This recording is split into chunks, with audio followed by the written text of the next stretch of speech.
Ikundi cia atumia a ndigwa guku Nairobi igucamanĩtie kwamũkĩra gĩthomo kĩa ũrĩa megũthingata thayũ hĩndĩ na thutha wa ithurano kĩrĩa gĩkũharĩrĩirio ni mũmbunge wa kaunti ya Nairobi Rachel Shebesh. Tulijua tutaongea na widows because munaelewa uchungu ya kulose ule mtu munampenda, si ndio? And I'm sure widows hamtaki others aid. Umesha lose bwana, ulose kijana yako. Mungependa hivyo? So you must be our peace ambassadors.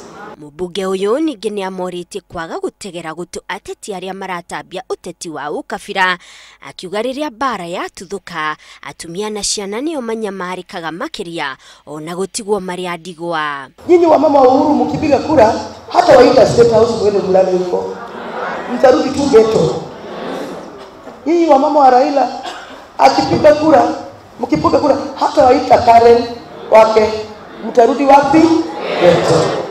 Sasa mimi nauliza, unless nyinyi sio wewe sana, ukipiga hiyo kura kwa nini unaanza matusi? Hamwe na maundu maria Shebesh erĩire atumia aya a ndigwa nĩ gũtigĩrĩra ndereti ĩrĩa ĩratanywo gũtemanio bunge ya kũgitĩra ihoto cia atumia a ndigwa nĩ yahĩtũkio. Tarehe 28 mwezi wa 6 after International Widows Day niliweza kuitwa na unclaimed assets, tukakaa nao chini.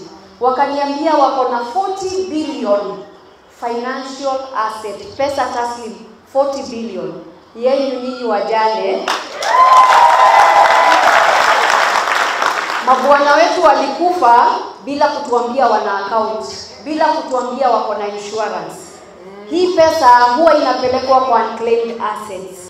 Atumia aya oroho nĩ magĩire na mweke wa kwandĩkithio ta amemba a NHIF nĩguo gũtigĩrĩra ũgima wao wa mwĩrĩ na wa famĩlĩ ciao nĩ warũmbũiyo.